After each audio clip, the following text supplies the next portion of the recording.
What specifically about Project Humanities and the homelessness outreach struck a chord with the Michigan State Alumni Association? I think it was that connection Mhm, with the Project Humanities group mhm, and with the homeless. I really enjoy seeing the other folks, the other volunteers coming out from Project Humanities. You really do meet some fascinating people through that. And then you're distributing the clothes and the supplies to that completely different subset of Phoenix. mhm, So we're interacting with two other groups and we're doing something for the community. If we were out picking up trash along the 101 or 17 or 51, we're helping the community, but I don't think it's as rewarding.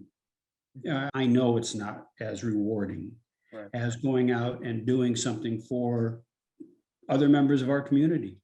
Mhm. Um, That human connection really makes it rewarding, I think. Like, Oh, it makes all the difference in the world.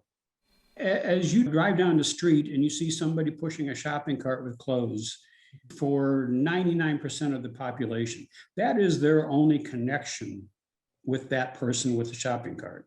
They don't know what mindset that person has. Again, we on a Saturday morning distribution, we typically have a line of men and women in two different lines because we separate the clothing. And this one day, this guy comes through the line, and as I do with every person that comes up, I introduce myself and get their name. So what are you looking for today? And anything specific? And usually it's, just a little bit of everything. mhm, This one time, this fellow says, I don't need anything. mhm, And it kind of stopped me in my tracks. And I looked at him, he goes, I wanted to thank you guys because I was here 2 weeks ago, picked up clothing that I wore to a job interview, and I mhm, got the job. So I'm going to be renting an apartment. I'm going to be working full time. And I wouldn't have been able to do that had it not been for this. So he went through the whole line and thanked all the volunteers that he encountered. I Oh, yeah. mean, there's not a Saturday that I don't walk away from there with a smile and at least one pleasant memory. Mhm. So Yeah. that's what makes it worthwhile. That's what makes us come back.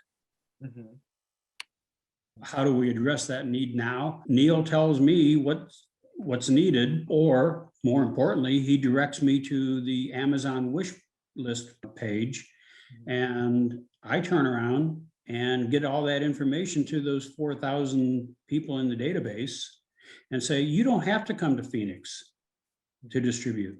You don't have to come to Phoenix to drop off your shirts and pants and socks and underwear. Go to Amazon, go to this link, and pick out something that you can afford, and it's going to be utilized by the homeless because Dr. Lester wouldn't have put it up there if it wasn't.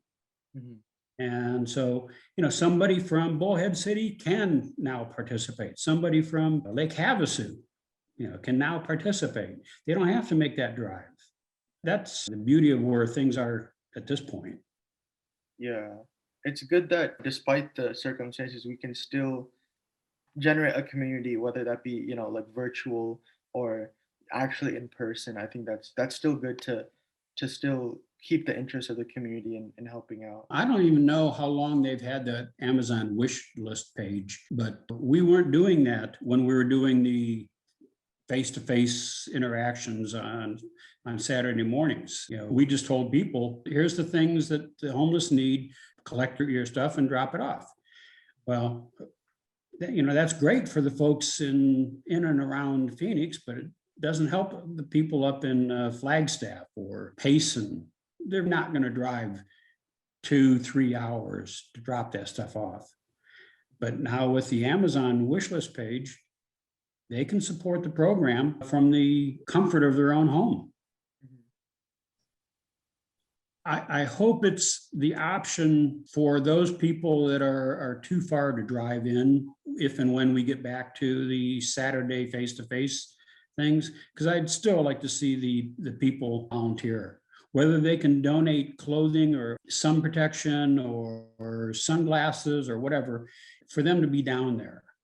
You really don't appreciate the whole program until you see the whole process and see who's the recipients are.